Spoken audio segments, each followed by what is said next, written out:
G'day, ladies and gentlemen, and welcome to episode 7 of Two Left Thumbs, a console gaming podcast where me, Static, can stuff just about every intro up, and Dawn of the Dan here provides the brains and most of the feedback, even with that greeting. Dan, what's going on, mate? Save me, help. Hey mate, it's been a good 2 weeks, hasn't it? It's flown. No, it has. It's been awesome. Yesterday I did this. It's been IRL's kicking my bum again. Busiest time of year at work for me. Yep. And there's been lots of good gaming to get into as well. So it's been amazing. It's been good. It's been crazy 2 weeks. Yourself, man? Myself, yeah. I've been also getting flogged with work, but yeah, the last 2 weeks in gaming has seen me sort of get back into an old favourite and finish a few or not a few, but finish a couple of the PS4 exclusives off, which has been real fun actually. So Sony Master Race. yeah, it definitely is. The last fortnight, it's been good though. It's been good. Yep. All right, so I have a feeling we've probably been doing much the same sort of activities over the last 2 weeks, so we might just bundle it all up together. What do you reckon? Yeah, we'll wrap it all up together and just have a good little discussion about it all, I guess. Okay, so the first one is, I noticed you finished God of War this week, so I can finally talk to you about the story. Yes, I finally. And, I don't know. I've been dragging my feet, but I finally got it finished off, and wow, what a game! Yeah, a bit of a spoiler alert. If you haven't played the campaign, you really don't want to know what goes on. I'd probably just skip ahead a couple of minutes. Yeah, because we are going to talk about the ending of the game. Because it's it probably kind of the ending steers the whole series where it goes forward from here now. Absolutely. Yeah. So, your thoughts on the ending? My thoughts on the ending? Now, it blew my mind. I thought I knew sort of Norse mythology. I was incorrect, but at the same time, it'd be very hard for them to stick like hard to the actual mythology. So yeah, the way they brought it all around, wrapped it up, was really cool.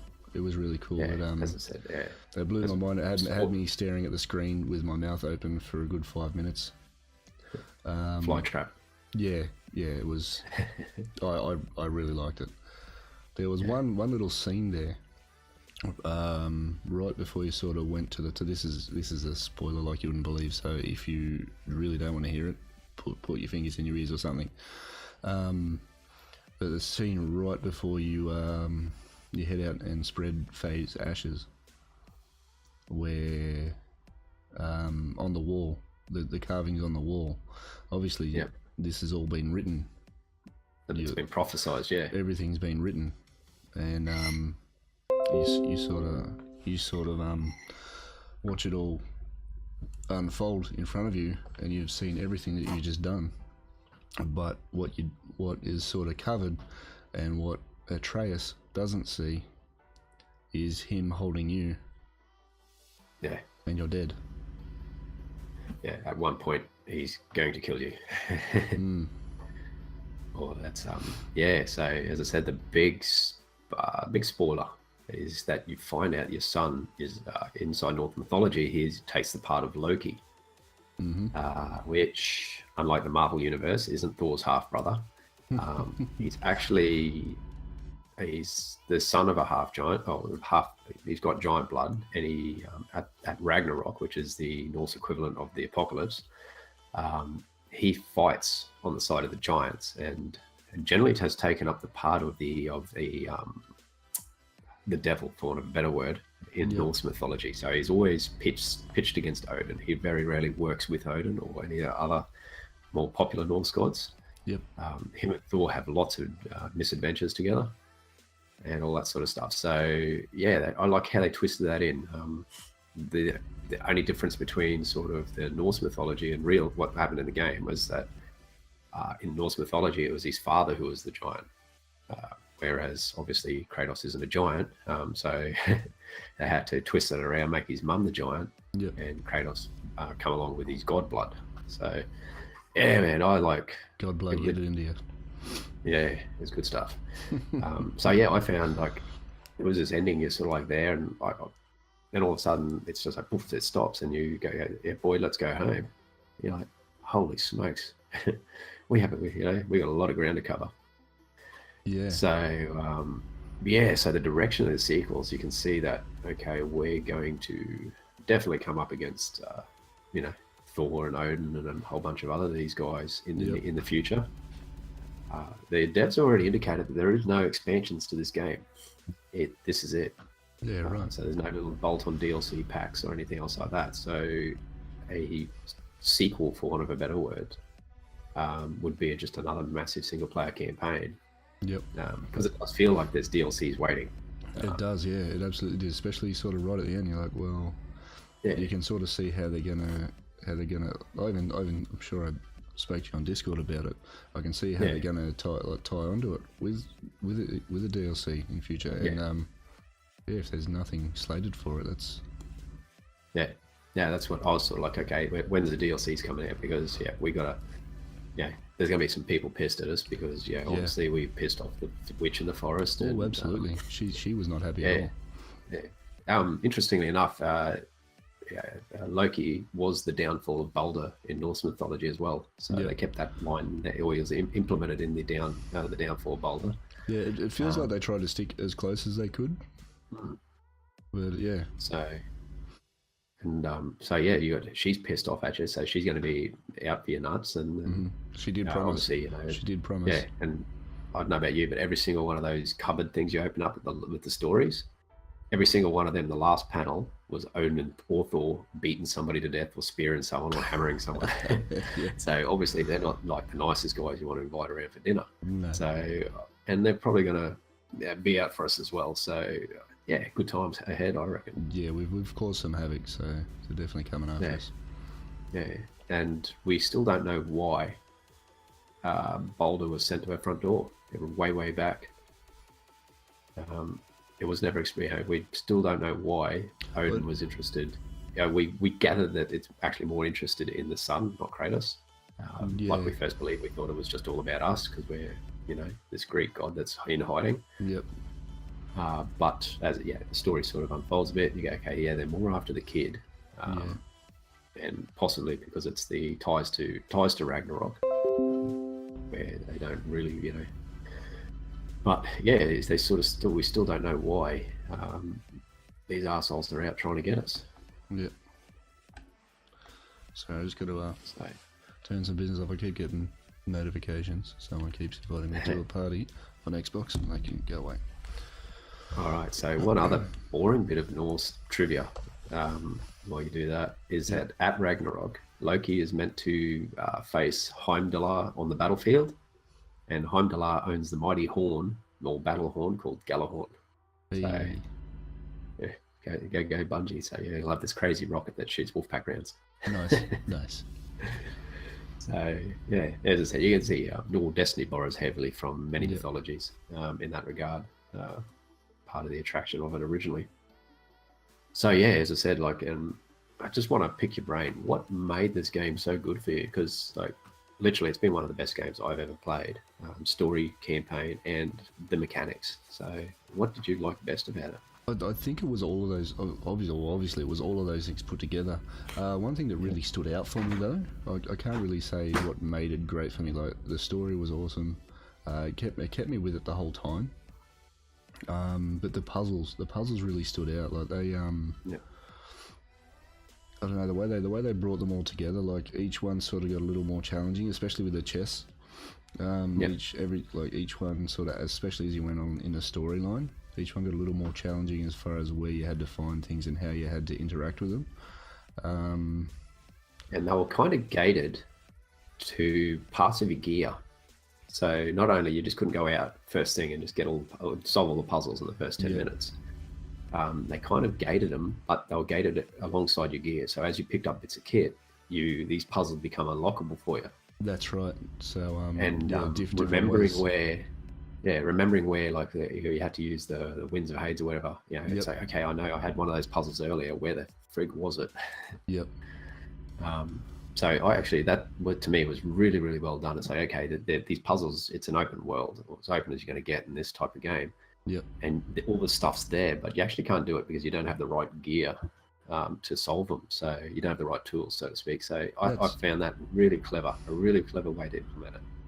Well, that's right. You like, you know, the tree roots and whatever else that were growing around chests, you couldn't open until you got the I call them the Blades of Glory. The Blades of Chaos. Yeah.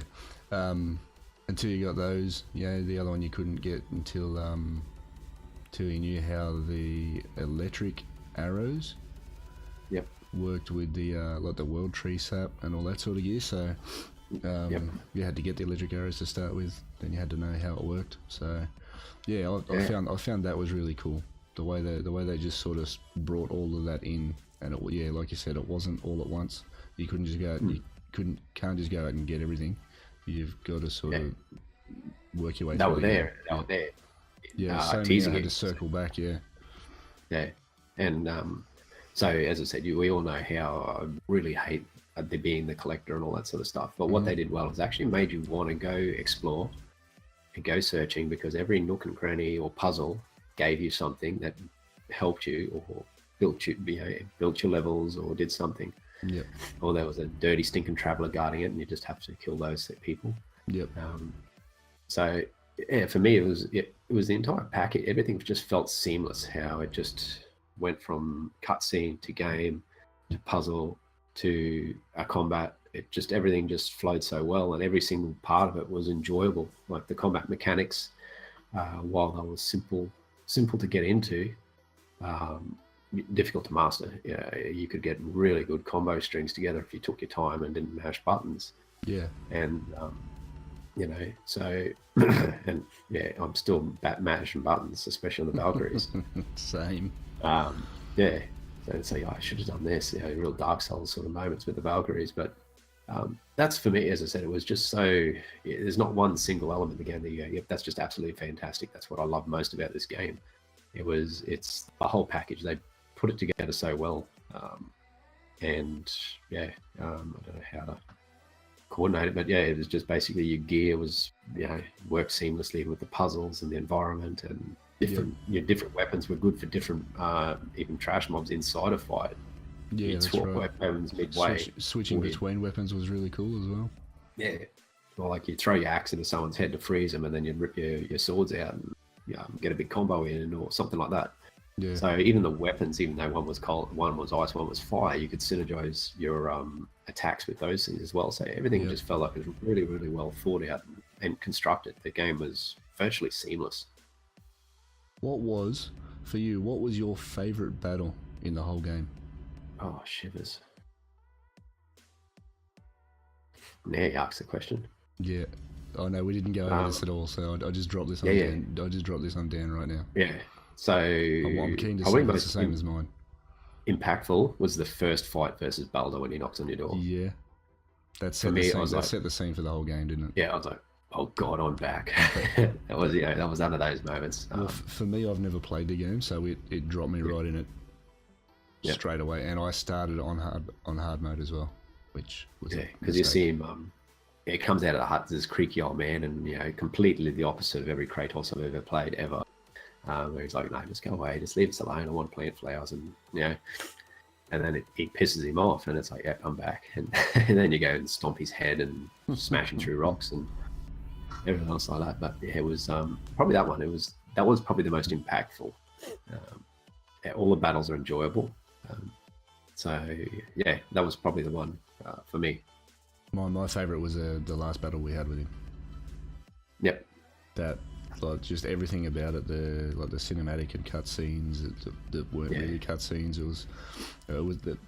They did it so well. They literally moved seamlessly between gameplay and cutscenes, and you still sort of know, okay, this is where I kick back in and start playing it again. It was done so well. And the setting of the scene with the big giant in the background with the chisel through his head. To me, that was one of my favorite levels just for the design of it. Yep. You go there and there's this massive corpse lying on the ground with a chisel through its head, and you've got to work your way through in and around the corpse. And just the whole level design. You're like, fuck, this is just brilliant. Yep. Yeah, it was really, really well done. Yeah. All right. So yeah, if you just haven't played God of War, I probably guess it's a pretty good game. So yeah, save up your pennies and put it on the list of things to do. Yeah, I like it. That doesn't say much. I like most games I play, but if Dan likes Yeah. it, Dan spent good money on it. You can guarantee it's a good game. Yeah, I'm still happy I bought it like day of release. Yep. I'm not sad. So, all right. So let's move on to that. We will quickly touch on Destiny 2. Yep. The expansion for Destiny 2, the next DLC has been dropped. It's called Warmind. Puts us on Mars with Rasputin and Anna Bray. So I've probably paid more than you, but I'll let you go first. You tell me, what are your initial thoughts and feelings on this? I can't really say much apart from I'm back. Yep. Destiny's got me back. It's not like it used to be. Hasn't got me back like Destiny 1 has. But at the same time, I don't want it to. So I'm alright. I'm alright with that. I'm alright with that. So the Destiny 1 stuff was FOMO. Yeah, it was the fear of missing out. Yeah. That's what a lot of the drive for me spot was. Spot on, It's like, oh shit, I've just got to have everything. Yep. Yeah. So, yeah, for me, Warmind, look, it's brought in a lot of stuff that, you sort of, once I got through the story, look, admittedly the campaign and the story in it is very short. Yeah, you want to talk about that? Not the story content, but your view on that. The length of it? Look. Yeah, compared to, say, what we had in Curse of Osiris. So my views on this is like, yeah, the story was, I was surprised I finished it as quick as I did. Yeah. It was usually, most of these campaigns, it's a 2-night, 3-night adventure. But I was like, holy shit, I'm done already. And then when I reflected on there going, yeah, but there was no filler. Every mission we went on was actually a mission. It wasn't like what I felt with Curse of Osiris is that we just ran backwards and forwards across the Infinite Forest, or whatever the hell it was called, 1,000 times for no reason at all. The Infinite Forest killed Curse of Osiris for me. That DLC will go down for me in history as the worst DLC ever put into a game. Yeah, and like the campaign has had a whole bunch of these kind of the fetch and get missions, which is standard fare, but it was just running over the same territory, just the same map, over and over again. Yeah, and I know they were trying to show off their new procedurally generated kind of technically not true stuff. Yeah, but it just felt like even now, if I went back and did the story, that's exactly what it feel like. It's like I'm just going to run over this shit again. That's all they do is just push you at that. That's all it is. Yeah. And by the end of the campaign, you're like, I just want to shoot something and get this over with. Yeah. Whereas they got a world out, it's a waste of space, and they push you with that. Yeah, I finished Warmind wanting more. I want, okay, there's secrets. I want to know more. The only part I felt, which is a little bit earlier on, there's a bit that it feels like they actually cut a mission out. There's a bit of story or something that just felt like it disappeared, and that's is that where you kind of level locked to 28?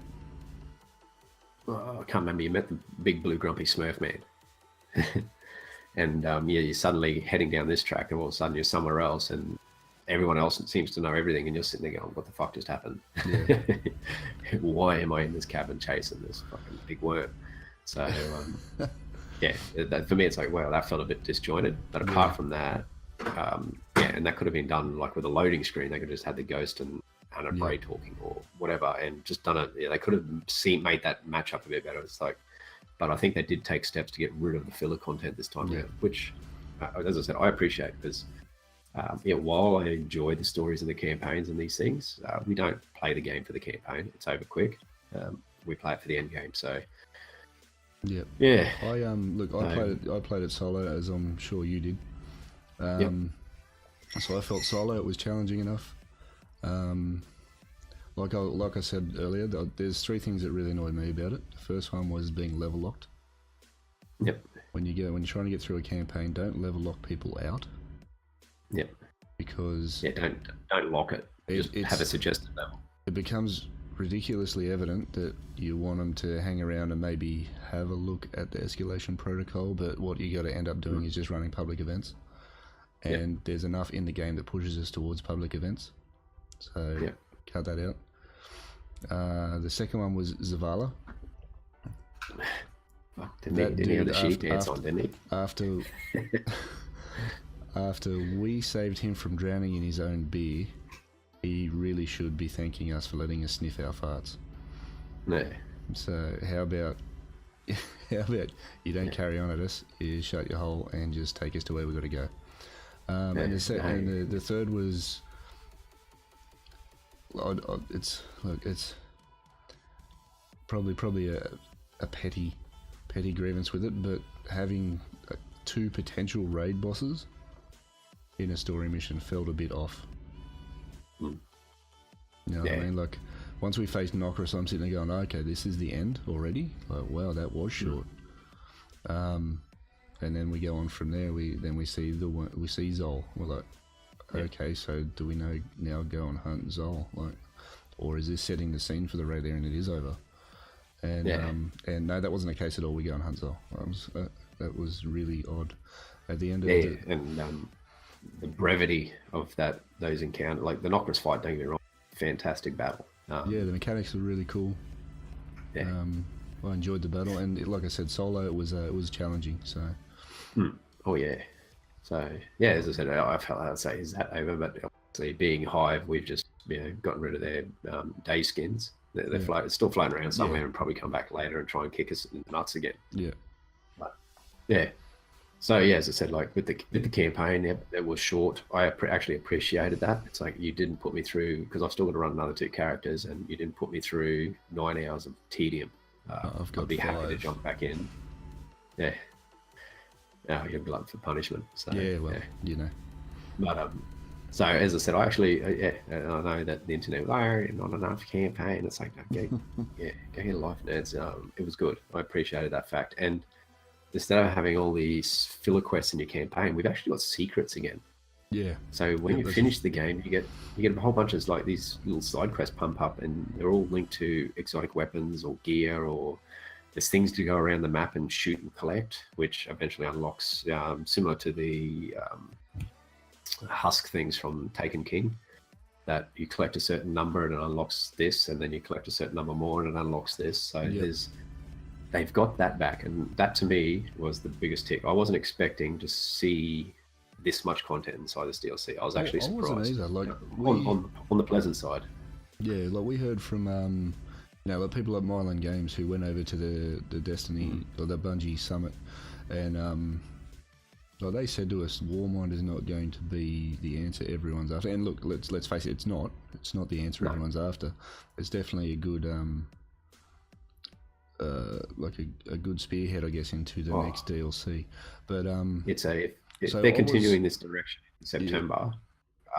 The September release is going to be, we're going to be, thank goodness they, I really feel that's the way it's going now. Like the next one, I'm really looking forward to.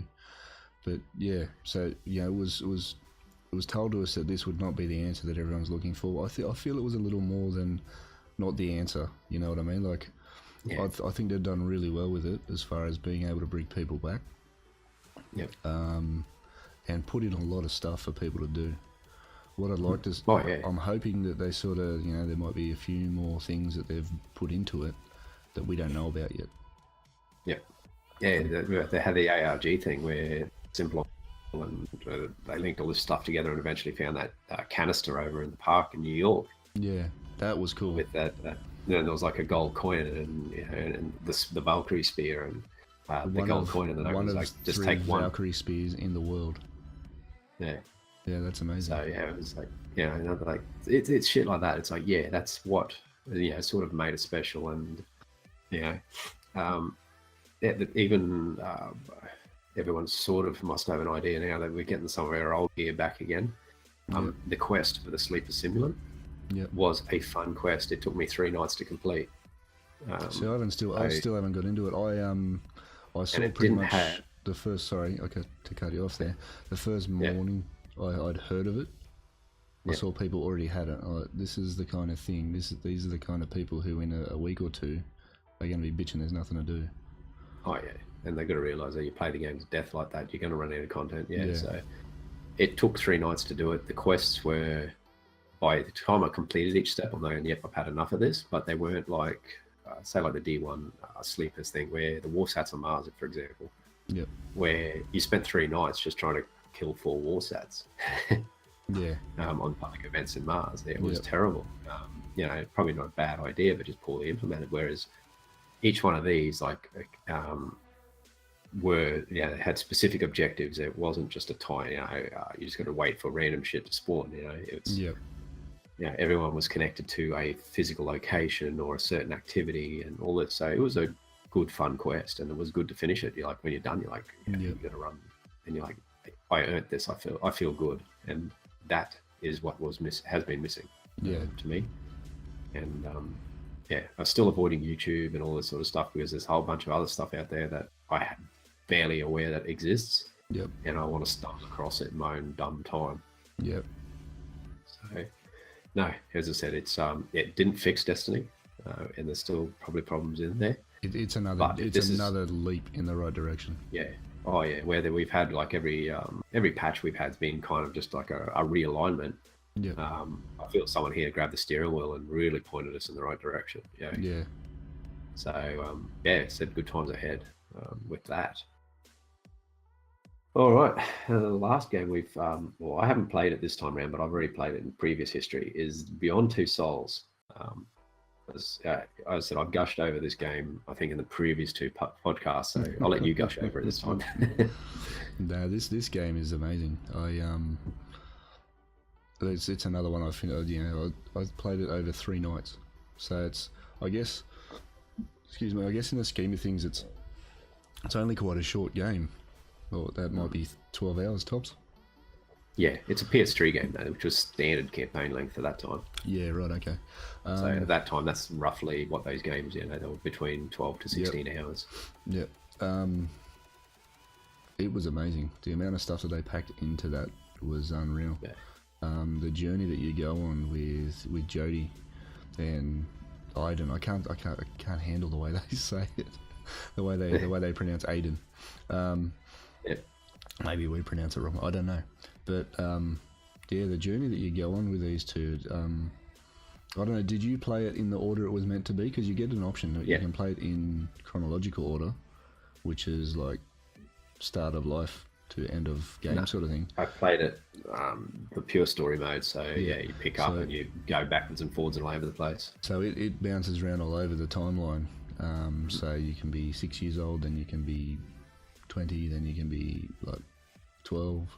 So it was really cool in the way it bounced around, and it sort of had you really wondering. I can't imagine playing it in chronological order after having done it. I saw the option, I'm like, oh no, I'm going to play it how it was meant. But yeah, the journey that you go on with these two is amazing. The whole time you sort of got in the back of your mind, like, what is Aiden? What is this thing? What is he? Who is he or she? And and when you find out at the end, like, it's kind of staring you in the face. Like we had a little chat earlier in the week, and you told me that you picked it up sort of about halfway through. Yeah, I'd sussed it out. Probably I was after one of the parts of the story, and I'd said, I'd sort of sussed out who Aiden was. Yeah. But it didn't ruin the ending. It was like, it confirmed a couple of things, but it's like the ending was still like, holy shit, this is, Yeah, it was. I can't actually remember the ending I got. These games have multiple endings. Yeah. So what it looked like it came down to 5 different endings in total. So. And William Dafoe, man, wasn't he perfectly cast? He's spot on, yeah. Absolutely. Yeah, because ever since the whole time through, because I played it, in stream. Everyone's going, "Oh, he's such a creepy dude." Like, I'm like, no, in this, Green Goblin. He normally is. Yeah, he normally plays like this odd, wacky, creepy kind of guy. Yeah. But in this, he plays like the loving, caring, I guess, or father figure. Not kind of a father figure. He is your father figure. Yeah. Sort of right up until the end. And, And then he's like, oh yeah, he's the creepy dude again. And then he just comes full circle, straight back to creepy dude. You're like, yes, there you are. There you are. I see you there. Yeah, the world's back to normal. Thank God. I mean, this game's been out for what is it about? Oh shit, 5, 6 years. Probably now? 4 years. Yeah, 4 or 5 years at least. So I think it's okay to talk about the ending. Yeah, we can. So Aiden, however you want to pronounce his name, is Jodie's twin brother who was stillborn. So there's a point in the game where I just wrote it off as, they say that all records show that your mother's child was stillborn. So like, okay, well, you saw right at the very start that when you were born, you were taken away from your mother in a big hurry. Yeah. And it was about the time you found out she was in the mental hospital. That's when I twigged onto the fact: is there a twin, and was there a twin stillborn? And that's the link there. That's sort of where I kind of glued it together. Yeah, you couldn't confirm it, but it was my suspicion. Yeah. So you find out that your mother had a stillborn child. You're like, oh, okay, well that was me, and that's why she's sort of going crazy because she's been told this, but she knows that's not the case. Yeah. And so I didn't put it together there at all. But I don't read into stories either. I just kind of let them come at me. So I've always been like that, even like movies and whatnot. I used to sit there and watch movies with my mother, and she'd pick it like 10 minutes into a movie, she'd tell you how it'd end. You're like, the hell did you get that? Yeah, I'm a bit like that. I wrote the movies. Yeah. So, no, but as I said, it's from reading too many books, I think. Yep. Yeah. So there's only but as I said, once again, it's free this month on PSN Plus. Put it in your libraries, even if you can't play it right now. Go get it. Yeah.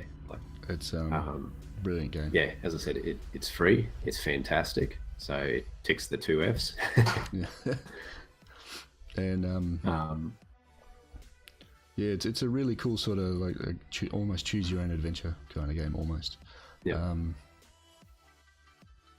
I don't know what else to say about it. I really enjoyed it. Like I said, it's only short, so you don't have to worry about trying to invest a great deal of time into it. But the journey you go on is amazing.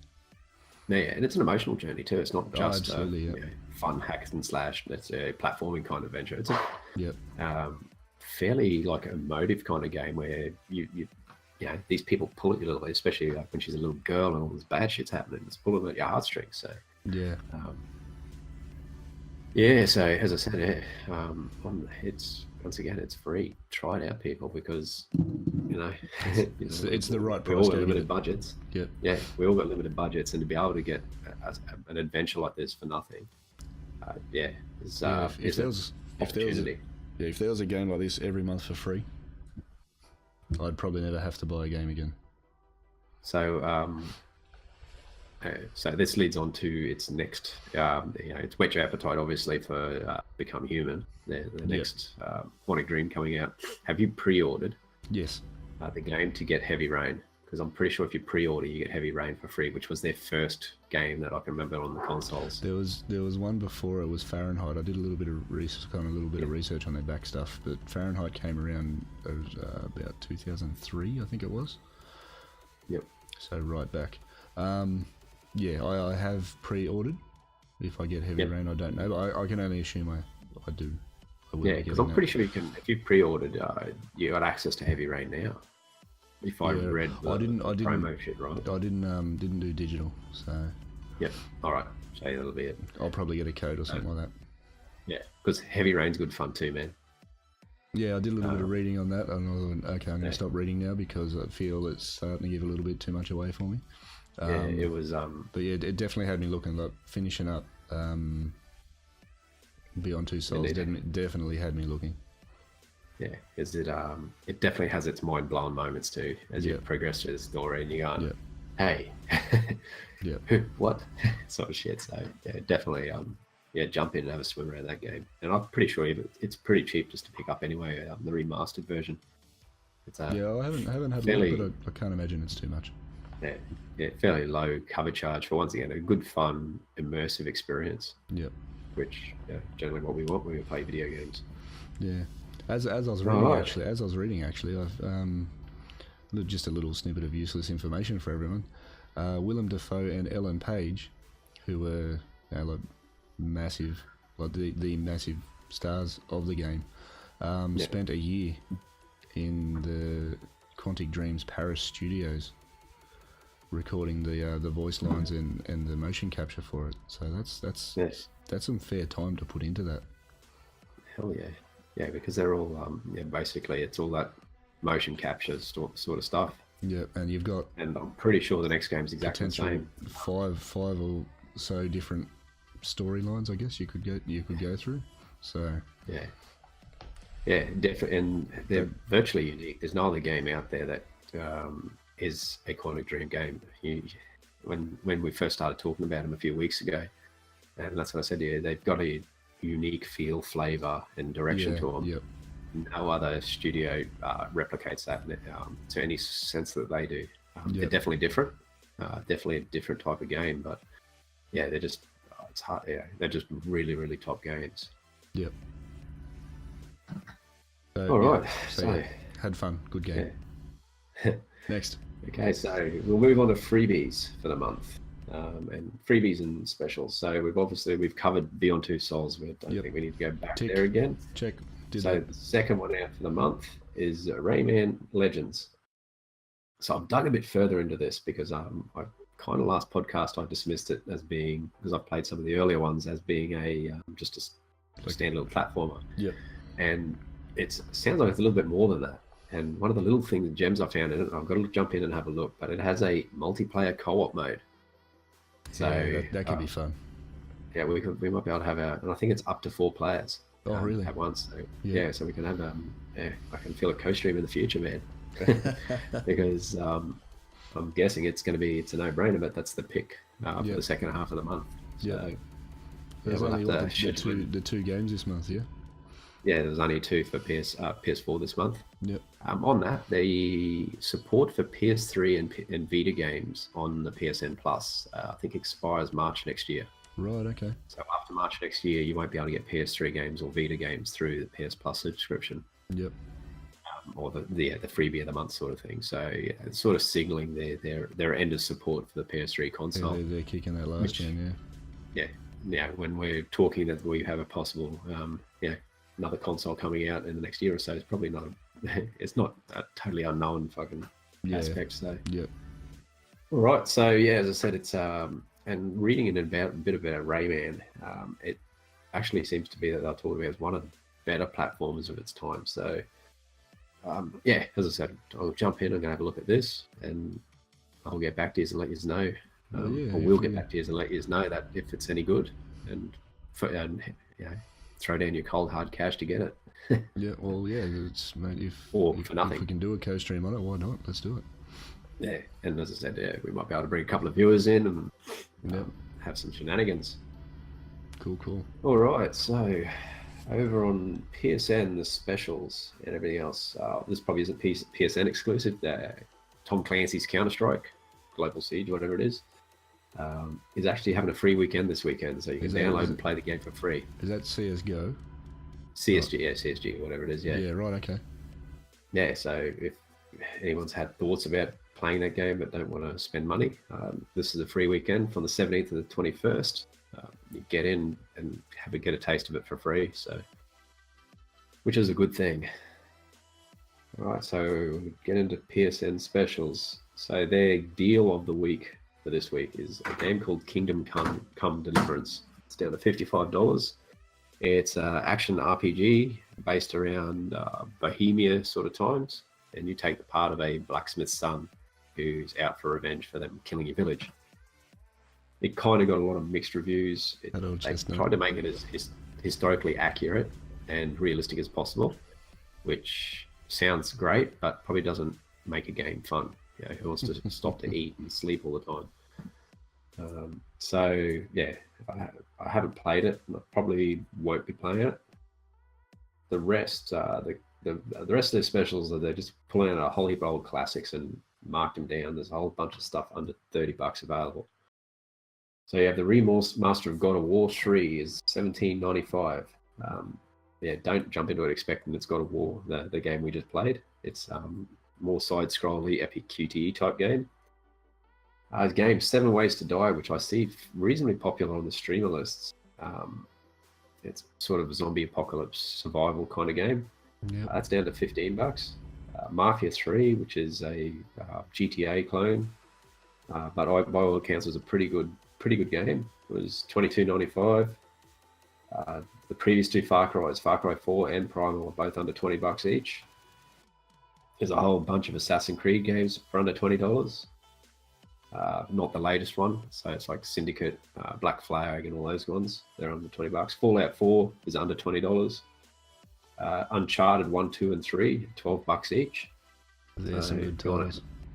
Yeah, if you want to go back. And Sleeping Dogs, which was once again, it's like a GTA type game, but it was set in Hong Kong. So if you love your your kung fu sort of movies, I played this back on PS3. It was awesome. It was so kung fu. It was awesome. Yeah. It's down to $8.95. And then there's a developer called Telltale Games. Right, they've got just about everything they've made is down. They've got it all marked down cheap. So they make Walking Dead, Game of Thrones, Wolf Among Us, which is a translation of the comic book series. Yep. And Tales from the Borderland, and finally Batman. They're all being marked down to sub $20. So have you played any of those? Yes, I've played Wolf Among Us. What do you think? Well, I geeked out because, as I said, I read the comic books in previous history, and they translated it so well. So, as far as they're probably the closest you're going to get to a Quantic Dream game. Yep. They're very story-driven, short cutscene type games where you make decisions and that drives the next cutscene. Yeah. There's a couple of little QTE type events within the game, but it's not a hack and slash platformer by any stretch of the imagination. Yep. So you watch a cutscene, you're presented with a bunch of options, and that kind of drives the next thing. Yeah. That's sort of the format that they follow. Yep. So it's more option based than yeah. And once again, it's a choose your own adventure. You get to determine the path of the adventure. Yeah. So Wolf Among Us pictures basically all the fairy tale characters like the big bad wolf, three little pigs, and everything else like that.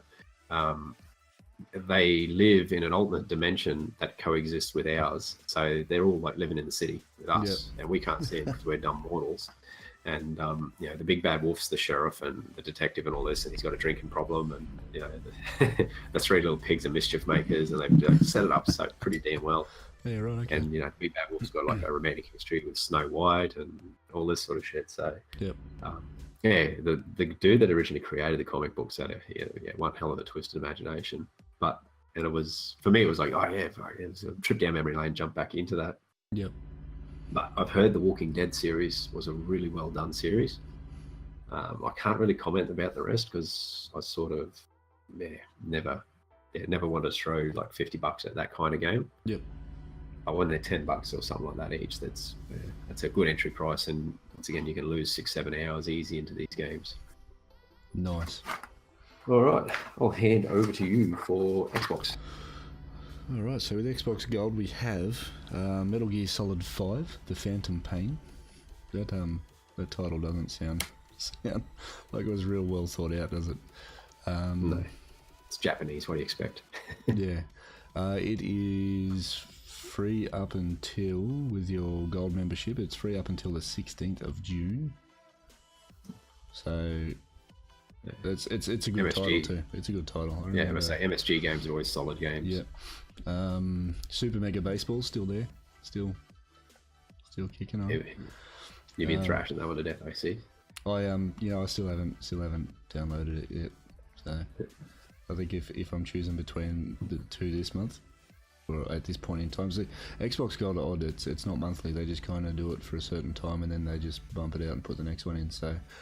It's not quite monthly. You're gonna, if any of these do catch your fancy, especially on Xbox, just definitely go and check it.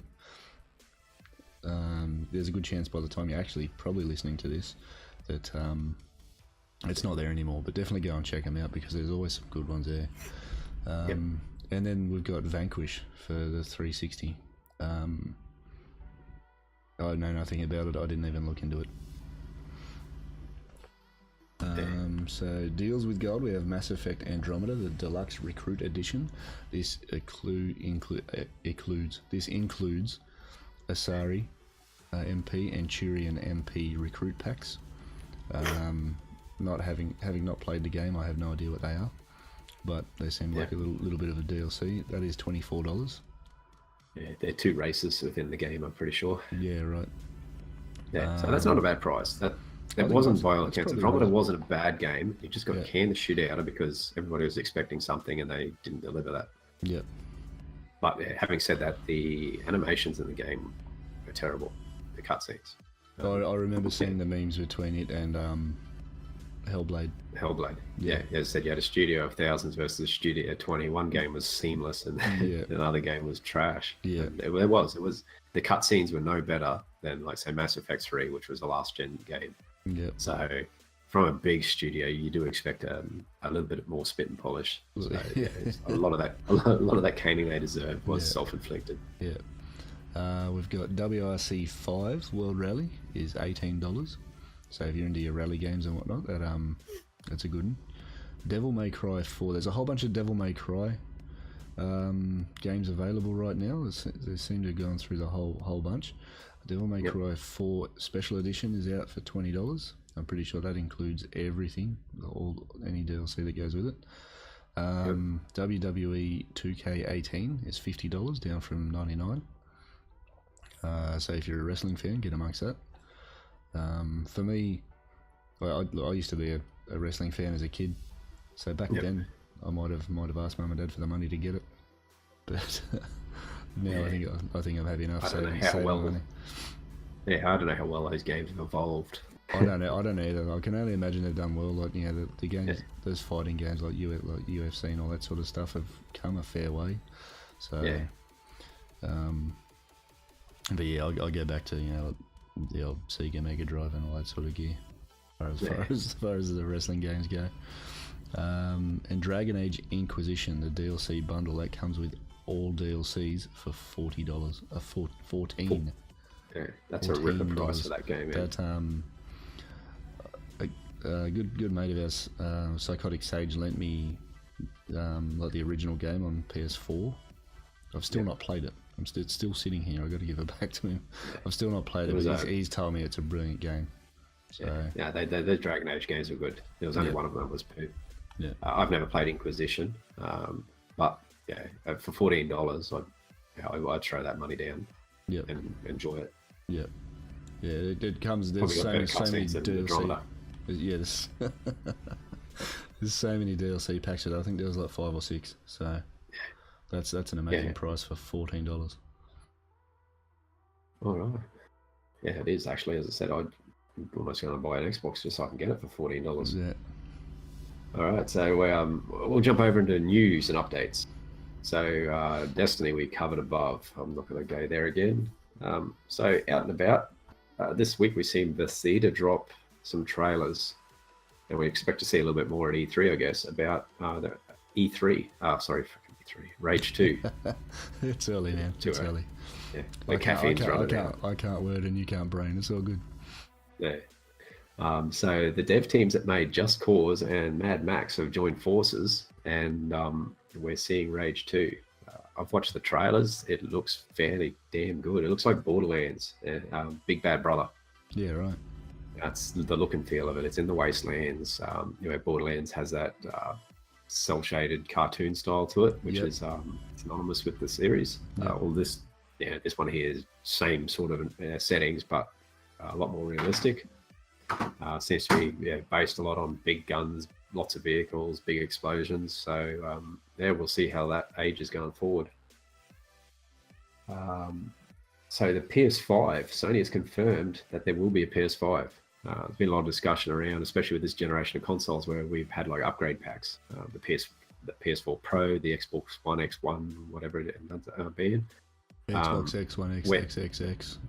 They got kind of carried away with the ones and the X's, but we've had like a mid-generation upgrade of our console, and because they based it on PC architecture, they do seem to be able to be expandable. So there's been a lot of conjecture whether we'll actually ever see a PS5 or an Xbox 2 or whatever. Yep. The next generation of hardware. But yeah, Sony has confirmed that their next console will be a next generation, a totally different machine, not based on the PS4 architecture. But they haven't set a date, and realistically, unless they come out at E3 with a total bombshell, I probably wouldn't expect to see this until to the later half of next year or 2020, to be honest. Yeah, I'd probably say more 2020. I think there's only this first quarter this year that they dev kits have gone out to games developers. Yep. And that usually indicates a console's probably about 2 to 3 years away from release. So because they need a couple of years in which to start making games, because a game usually has about a 3-year development cycle. Yep. Depending on the game, of course. But so they need to get the hardware out to the games devs so they can get it and start working with it, getting their heads around it. So my money would be on a 2020 release of the next console. I'd be thinking more later into that too. Yeah. And honestly, this generation is still selling like hotcakes across both platforms, both Microsoft and Sony. So both are still selling very strong. They're still shipping a lot of units, especially with great prices on the base consoles at the moment. Like, there's as I said, they're still selling good. Why do you have to? Why are you going to go push another machine out there? Especially then you have that gap where you leave your previous generation behind. Yeah. So as I said, I'd be surprised if we see it before 2020. If it's out next year, I'll be like, holy smokes, wasn't expecting that. Yep. And as I said, you probably expect Microsoft to have a console in the same sort of field. It'll be 2020 or 2021 sort of ballpark there. Yep. They generally follow each other pretty closely in that regard. Okay, so other one there, I copped a sniff. Guerrilla Games is hiring. So do we have a HZD2 in the future for us? I'm hoping so. That sounds promising. Hopefully we get to find out where Zavala went with his little lantern with that bloody naughty creature inside it. Yeah. Remember the cutscene right at the end of the OG campaign where he's standing next to that big giant crashed robot in the ground somewhere far, far away. Yep. And whatever that virus thing was that we nuked goes inside his little his little lantern that he carries around. Yeah. That was I can't even remember the dude's name. I always call him Zavala. So Silence. Yeah, that's him. Yeah. So as I said, hopefully he pretends to be our friend, but he's probably being an asshole somewhere else and going to make a big mess. We've got to go clean up. Yep. So that's exciting, man. Yeah, no, as I said, because they're hiring, so obviously they're gearing up to start building. So they must have it's been green lighted, but I don't think the green light's a surprise. It was always a matter of when, not if, due to the popularity of the game. Okay, this one here, I'm not a fan of the series, but this is COD's Black Ops 4. They have come out, all the pre-order packs are starting to come out and all that. They've confirmed there is no single-player campaign in the game, which is a first in the series as far as I understand. Yep. The standard multiplayer and zombie modes that we expect from a COD going to there, and surprise, surprise, there's a Battle Royale mode. So they've called it Blackout. So this is the official blurb. Black Ops comes to life in a Blackout massive battle royale experience, combining signature Black Ops combat and the biggest map in Call of Duty history. Blackout is an all-out survival and elimination experience featuring land, sea, and air vehicles, new weapons equipment, RCXDs, traps, and even zombies. So by that, man, do you read in like I do that this is going to be a PvEVP type arena? Yeah. Yep. So there's going to be PvE elements and PvP elements within that. So I think Dark Zone almost. Almost, yeah. Unless they're going to tackle it exactly like Fortnite have, where they've got those two separate elements. With I don't know. Different game modes, you mean? I don't. I have feelings on this. Battle Royale, they're an enjoyable game, but does everybody need to have one? Oh, I'm sick of seeing it. But to be honest, if this is how we have to stay relevant as a game developer, I think we're doing it wrong. I do have to agree. I hate every single new game that's going to come out is going to have a battle royale mode for the sake of having battle royale mode. Yeah. And not that the fortnights and everything else like that, but it's like these guys are doing it. They're doing it well, but that's their game. Yeah. You don't need to have this bolt-on, half-assed attempt at trying to be cool to try and sell copies of your game. Yeah, if they're going to do this, they have to go balls to the wall and absolutely nail it and be the best battle royale going. Yeah. I can't see that happening. Well, as I said, you see games they want Division come out with a battle royale mode, and then Destiny 2 should have a battle royale mode, and every game with a gun needs to have a battle. And it's like, no, they don't. You look at the history of like COD games, especially like Black Ops 3 was massive as far as the competitive scene and esports goes. That's their bread and butter. That's where they should be staying. That to me, this is my opinion, obviously. That's where they should be keeping their focus. I don't know if a battle royale. I guess there could be an esport scene in battle royale. I guess there probably is a little bit of one going now, but I don't know. Yeah, as I said, I'm in the same thing. Not everything has to have everything. Yeah. Do what you do it well. Try new things. Yeah. As I said, maybe they'll pull it off and it'll be the best battle royale ever. But I don't. As I said, I don't thrive when I hear people out there. Oh, this game should have it. No, if you want to play battle royale, go play PUBG or Fortnite. If you want to play, slow TTK fucking combat, go play Destiny 2. Yeah. If you want to play that plus twitchy stuff, go play Titanfall or COD. That's the way it works. So I really enjoyed Black Ops 3, which I never thought I would. Like it's a more competitive sort of, again, faster sort of shooter. And I was never much of until Destiny. I was never much of a player of shooters. So, but Destiny, that and Titanfall definitely got me enjoying shooters. Titanfall's just good fun. As I said, it's the mix of the combat, the pilot, and then the Titans and everything else like that. That game, poor. Yeah, just if they'd released it at a different time, that game would have done so much better. Yeah, I don't know, man. Like, given the stink that was Infinite Warfare, I feel Black Ops 4 should sort of.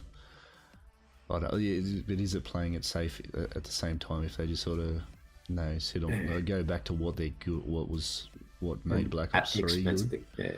And at the expense of the campaign. Not that COD campaigns are memorable by any stretch of the imagination, but they're good fun. Well, I never finished the campaign in Black Ops 3, but it's more because I just wanted to go shoot people. That's kind of what it was about. But the campaign in it was decent. Yeah, and that's the only parts I've ever played of a COD game, because I go into multiplayer and go, oh, fuck, this is just a sweaty little salt fest. I'm out of here. You had to mute people to make it enjoyable, so it was good. Yeah. All right, and last is that Ubisoft have come out and they've confirmed a Division 2 release for next year. So that's meaning that they'll be shipping Anthem and Division 2 in the same 12 months. So, yeah. I'm just going to sit here silent on that Division. No. Yeah, I can tell you're getting all excited. Nope. So, yeah, Anthem's something that they've been very, very quiet about, considering the game's only 12 months from release. There was a lot of hype at one stage, and now it's gone. Yeah. Well, what happened? Yeah. So it's extremely quiet out there. There is just virtually no noise. Yeah. On Anthem, so they're either keeping everything very well under wraps, which kind of doesn't happen, or are we going to see at E3 a postponement of the series to the new IP till 2020? Yeah. And they'll push a couple of the other ones like Division 2 or whatever else has. So if they can, like with the Division, if they can get that to a similar state that they just released Far Cry in, that probably won't be terrible. Like the last Far Cry, which Far Cry 5, if they can release a game, it doesn't have to be set in back end America, but if they can release a game with that amount of polish and everything else as a Division game, I reckon they can achieve success. It was like, but unfortunately, that first one was dog's breakfast. Yeah, right. So, it took 2 years to get it to somewhere playable. So, so a bit of watch. E3 will be exciting this year because there's a couple of new IPs and everything else coming up. So, I'm thinking of having a day off work to watch it. Yeah, I'll just catch up later. Yeah. Okay, so I think that's all about the news and stuff out there. So Q&A time. I believe that you received a question. Yeah, we got one from Just Call Me Ben. Kind of a little bit of a statement with a question. I've seen people complaining on the TWAB tweet, so this is Destiny based, about no radar and playing solo in comp. What are your thoughts on having no radar and playing a competitive mode solo? I don't know, like no radar. Most competitive games, like we were just talking about it. There was Black Ops 3, Titanfall. These kind of shooters, they have a radar, but it's not. They're usually trash. It's not that they're trash, but you don't see anything on the map until someone makes a noise. So someone fires their weapon or something like that. That's when they pop up on radar. So your radar is not as useful to you as it is in Destiny. So I don't know. I feel that's people complaining about something they've just gotten used to. Yeah. They've gotten used to knowing where everybody is on the map. Where you look at these games. I think it was Black Ops 3 Hardcore. There was no radar at all. So you just have to go on feel, on sound, and your reflexes. You know what I mean? So yep. I don't know. As far as no radar, in Destiny, I'm the same. I got used to that radar, especially in PvP. So, well, big difference between Destiny and a lot of the other games is that the audio cues are a lot different in Destiny. Yeah. Where you play a lot of other shooters, the audio is a lot better. As such, so you get a lot better. You're relying on your ears. You can hear more those than your footsteps. Eyes. Yeah. So you can hear someone, whereas that's not as prevalent. So you rely on your radar or inside Destiny. Yep. But having said that, this is a competitive mode. So it's got to be different to standard modes. Yep. They got to make it harder. You got to make it more challenging and let people with a very high skill set thrive. That's right. It's competitive for a reason. That person's not me. Yeah. I'm not sitting here as a PvP god and saying, bro, the immortals. You should just got to get good. Yeah, that skill ceiling is naturally going to be higher. So these people who have those audio abilities and reflexes, well, they can actually do better than, say, in the quick play series where you got your radar as a crutch, so you can see the flanks, and it opens up like the flanking movement. So playing solo is always going to be rough because you're always going to come up against a stack team. Absolutely. And they're going to be coordinating, and that's the whole premise of the game mode. I'm pretty sure is to run as a team, get good as a team, and compete as a team. That's it. As far as going. Sorry, you go. Yeah, I was going to say, as far as going in solo, well, you just kind of expect that you're going to be up against 2 or 3 other players that are coordinating. Yep. So you've got to play better to outplay those guys. Yep. That side of the question, like the playing solo in a competitive mode, but to me that took me straight back to think of the name. So Overwatch. It took me straight back to Overwatch. Well, you know what I mean? That's what jumped into my head. Playing solo in that, they pretty much push you into talking with all your other teammates. Yep. And that's when you find out that you're the worst player in the world. So is that the kind of thing? That's my stream chat. They tell me that. So you know what I mean? Like, I don't know. Yeah. It's competitive. If you haven't got a team, like to me, if you haven't got a team in a competitive mode, you're gonna be coming up against other stacked teams, and you know it. Yeah. So I can't understand why anyone's complaining. Yeah. I really can't. There's a higher skill ceiling. It's a competitive mode. You're going to come against stacked teams. Why not?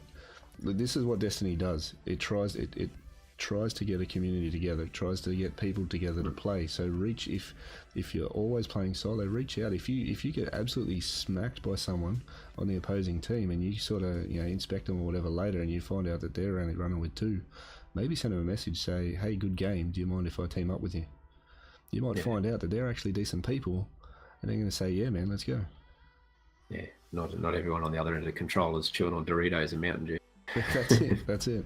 So I don't know. There's no reason to be playing to me. There's no reason to be playing a competitive mode solo. And one of the things that they've canned D2 about is it's easy. We've been given everything, and that's the biggest one I found in this expansion, that we're not given shit anymore. You got to work for it. Things are hard. Yep. I did a heroic adventure the other night, and it took me an hour to do the last fight. How good it was! It was Dark Souls moment when I finished. Yeah, it's like, right. fuck yeah, I beat it. Yeah. Whereas, previously you just walk through the content. So This is another version of that. If you've got the godlike PvP skills, well, you might go in solo to challenge yourself and have fun. Or if you're like me and you got potato thumbs, you got to go in with a team to try and get that advantage. So play to your strengths. Play to your strengths and weaknesses, and don't expect to go in with my skill set and I'm going to grind out and become top of the competitive scene. That's we're not going to do that without a team. And Trials is a very similar game format for that too. Yeah. I was watching a very, very well-known streamer over on Twitch. Not actually earlier in the week. He wanted to grind out his glory rank in a competitive mode, so he had at the very least one other dude with him who was quite good. They're both known for their trials carries and whatnot. And even they were coming across teams that were absolutely smacking them. Yeah. So you're always going to come across those stacked teams that work really well together, no matter your skill level. Yeah. There's D2 PvP is a team-based shooter. Yeah. There's always going to be teams that work better. It's inevitable. It's going to happen. Yeah. But I don't know. Playing it solo, to me, just I don't know. Like myself, there's no reason for me to be playing it solo. No. If you want to test yourself against that, that's fine. But don't complain. You're putting yourself on the back foot to start with. So I don't know. Complaining about it just seems pointless. Yeah, it's little kids having a whinge. If you're out there and you're a competitive PvP player and you do play solo, please contact us. Let us know. Let us know your thoughts on it. I'm keen to hear it. Oh hell yeah! Yeah, we're sitting on the other side of the phone. That's right. So yeah, absolutely. Please contact us through our email links. Again, what is it? 2leftthumbspod@gmail.com. Contact us. Yeah. Or Twitters or Instagrams. Check out the show notes or the comments on YouTube, and definitely get our contacts and contact us. We're more than happy to hear it. All right, mate. Okay, so we did have one other section, but we're pushing this out for time. Do you want to leave it for the next cast, or do you want to tackle it? What do we got? No, we can get into it. Okay, so this is the discussion point. Okay, so I've had a couple of discussions around this week. So do you believe time gating, a practice used generally in free-to-play games to encourage people to spend money to speed things up, should be used in games where we have paid for all that content up front, especially if it cannot be realistically tied to the lore of the game or the universe? An example of this, what I'm talking about here, is weird time gates, was for the exotic sword quest, for example, in Destiny 1, where you did 3 or 4 activities and then you had to wait for weekly reset to get the next step. Is it a good thing, or do you think it's just falsely stretching out the content? Yeah, it is stretching out the content, but I don't really have a problem with that. It's when I don't know. I think the exotic sword quest might not be the best example of that, because you didn't have to pay. There was no pay option to speed them up. It's so inside Destiny, but you've got them in Warframe. That method of, in Warframe, there is definitely that you can sort of pay to speed those sort of things up. I don't know. Look, okay, Destiny we paid up front to play it. Warframe, and you didn't have to pay for. You weren't going to pay to speed your quest up, but it was felt disjointed that you jump on reset night, you'd pump out your 3 little mini things you had to do, and then you had to wait. You hand your shit back to Banshee. You wait a week. Yeah, and it's like, okay, I understood. Say if the step was tied to Xur. Yeah. The old tentacle face only rocks up on a Friday night or whatever. I get, okay, I've done this, but I've got to wait for this to turn up again, and you're basically waiting for him to turn up so you can jump in there and continue your quest. Yeah. But I didn't like the weekly reset type stuff. Like, it's like, okay, I've done all this, and then he goes, yeah, sure, and you got to wait 7 days. Was that your Rahul fart sniffer voice? No, that was my Banshee voice. Oh, okay, my bad. My bad. Sorry. They sound almost Can't you the tell the same. difference? But yeah, as I said, to me, if it's done where it feels like it's part of the universe, I'm not against it. Yeah. So, like as I said, I'll use Destiny because that's a game that I live inside. So yeah, if it's tied to Xur is one of the quest steps, which I think originally was like the Bad Juju quest. You had to wait till Xur turned up to get an item off him. Yep. Yeah, that's fine. It's like, okay, I've got to wait for this knob to turn up. I've got 3 days. I understand that. He's got the bit I need. But when the guy's in the tower 24/7, and basically you give him the shit and he just throws it to one side and gets back to it 7 days later, it's like, no, man, that feels awkward. You're in the in tray. You're just waiting. Yeah. You're waiting to be processed. Well, Yeah. I didn't really mind it because there was always something to do anyway. So you went and bashed that out. Yep. You went and put it where it had to be. You put your file in the in tray. You're waiting to be processed, and you go on to other stuff. I don't mind that, but I guess like you're saying, like if you're paying to speed that up, I'm not really down with that. Yeah. You know what I mean? Because that is essentially paying for a weapon, or or things of that sort. That gets into pay to win territory. Yeah, so if there's a counter on it and you go, okay, here's $10, get rid of that counter for me. Yeah. Yeah, definitely not a fan of that. Yeah. Because that's just bleeding, playing on the FOMO there. Yeah. If you had some kind of in-game currency, you know, like let's just for argument's sake, let's use legendary shards or strange coins or something like that. For example, something that took a little while to grind up and get a bunch of, and you had like a decent price on top of speeding that up for in-game currency, so you've had to have played inside that game. So essentially, you're bribing the vendor to put. Yeah, you're bribing the vendor to give you priority. Yeah, how about you bump it to the top of that stack? Yeah. Don't do statics. Don't do statics quest. Do mine here. Here's 500 legendary shards. Oh yeah, I don't mind that, I guess, but I don't know where does that stop to? You know, like it's how it's handled inside the game. For me, as I said, when you just come up against an awkward time gate, and it's like that's it. It feels clumsy, and it feels like they're just trying to extend the content out. But if it's, on the other hand, if it's tied to the lore, the quest, or the characters, I'm down with it. I'm there going, okay, I can wait till this event happens, or whatever, you know. I can't think for the life of me what weapon it was now, but I know there was something in Destiny where the whole quest was time gated. Yeah, there was a few. No, there was a few. It was terrible. I'm pretty sure Sleeper kind of felt like that, man. No, so it was like after. I don't know. There was a set date where the quest actually kicked off, so nobody knew about it until the date it kicked off. Someone finally dropped something, and it gave them the hint that okay, well, we just got this. Now we can go and chase that. What is that? I don't mind that. Yep. So say Sleeper. I don't mind content being locked away behind like new content. So next week we log in and suddenly a new quest, completely something brand new. I actually believe they should do more of that to make the game fresh and exciting on a more regular basis. Not have everything. You know, people have jumped out of the oh, well, I've got everything I can out of the Warmind DLC.